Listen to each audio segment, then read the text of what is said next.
Hi! Welcome back sa aking YouTube channel. Today is my day off and nag-decide ako na mag-film for this new video.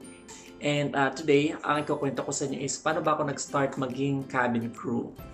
And before we get into the main story, I'll give you a background. So let's start from my college days. So nag-graduate ako 2006. I took a Bachelor of Science in Information Technology, so IT.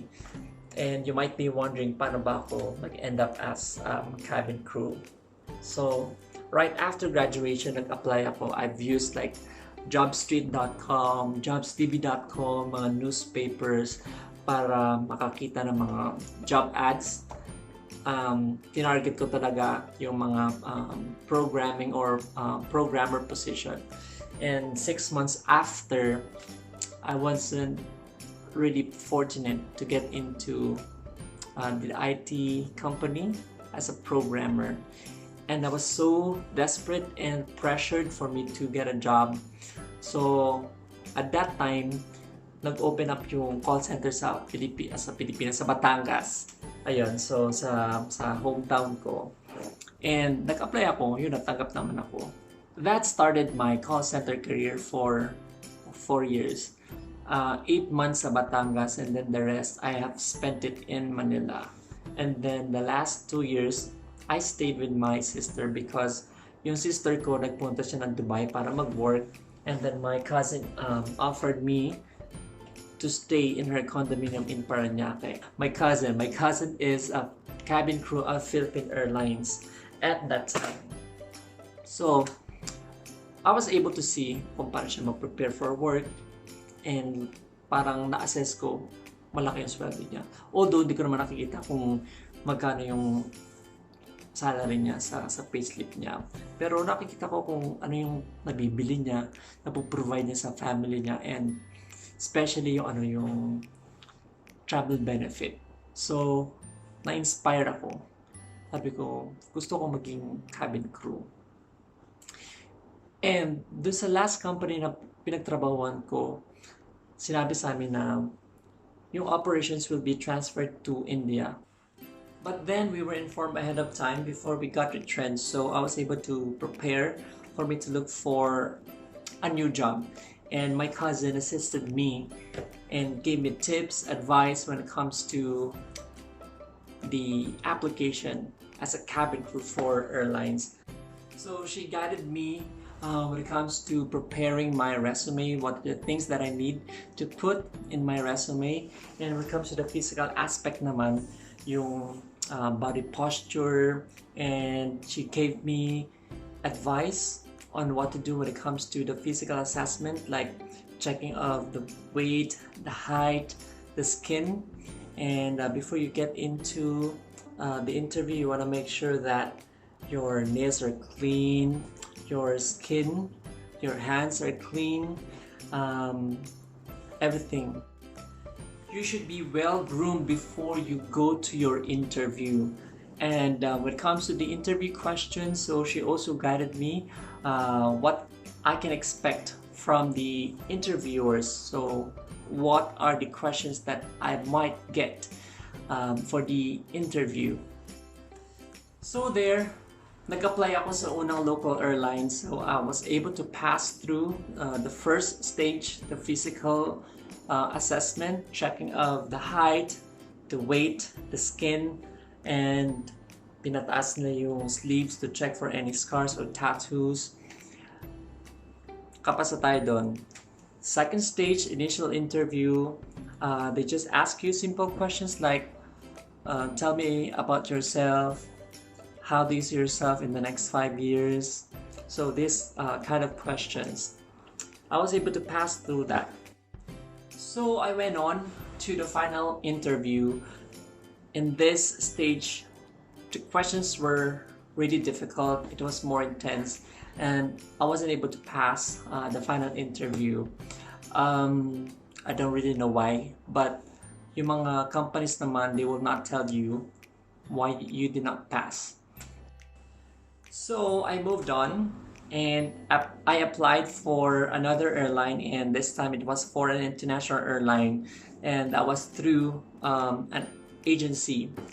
And I was able to pass through the initial assessment for the physical check of your height, weight, your skin, if you have tattoos and scars. So that is a check. So initial interview, I wasn't fortunate to pass through that stage, which I don't really know what went wrong. And yeah, same thing happened. I moved on. I looked for another airline to apply, and this time it was for a local airline. So I passed my resume and then went for the physical assessment. So again, they checked my hands, my arms for any tattoos or scars, and then this time they looked at my face. It was really a thorough check of your skin. So it goes like this. So myself, and then the interviewer's face was like this. It was this close. So talagang chinek nila from here to here.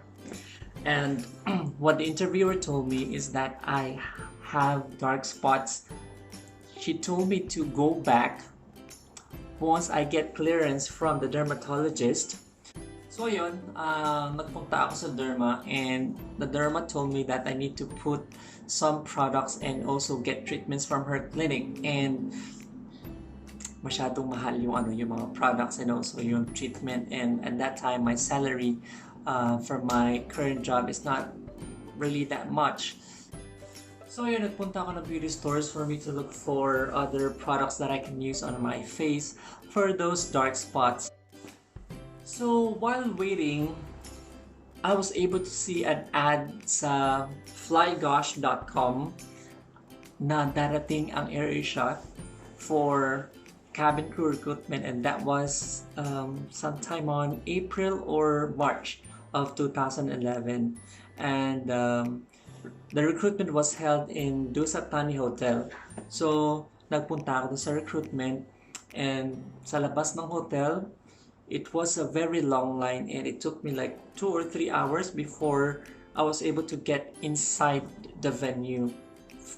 As usual, the initial assessment would be for your physical check, height, weight, skin. So, nakapasa. So, initial interview, simple questions like, tell me about yourself. And ito na yung nagtanong sila ng talent. So, when they asked me about the talent, I told them that I have talent in singing. So yun, kumanta ako, and I guess they got impressed with my talent in singing, and I was able to pass through the initial interview. And the next stage was the group dynamics. So sa group dynamics, they asked us to do a skit or a presentation for 10 minutes. And I guess they gave us like 15 minutes to prepare. And ayun, same thing, kumanta ako as my contribution for our presentation. And then after that, they announced again those applicants who passed. And luckily, I passed the group dynamics stage. And then final interview, it was more of getting to know the applicant, and they ask more serious and intense questions. So final interview, there were 2 interviewers, and it was really intense. Isang question from the interviewer, you answer, then right away the other interviewer will throw you a question, so dapat quick ka when it comes to your answer. And ayun, nakapasa tayo sa final interview, and the rest is history na yes, andito tayo sa AirAsia. So my journey to be in this position right now it wasn't really that easy. I failed 3 times, but I never lose hope, and I can still remember those times whenever I tell my mom that I failed the interview. She would always tell me, it's okay, God has a better plan for you. Which is true. We just have to be positive. If you fail, meaning you are destined for something else. So never lose hope, don't give up, just be positive and go on. I'd like to say thank you to my cousin Jody Jane for all the tips, advice, and for all the help that you have given me during those times when I was still applying as a cabin crew. And I'm really proud of her because actually she is now a pilot of Philippine Airlines. Yeah, you're really my inspiration of why I'm here, still doing the job as a cabin crew.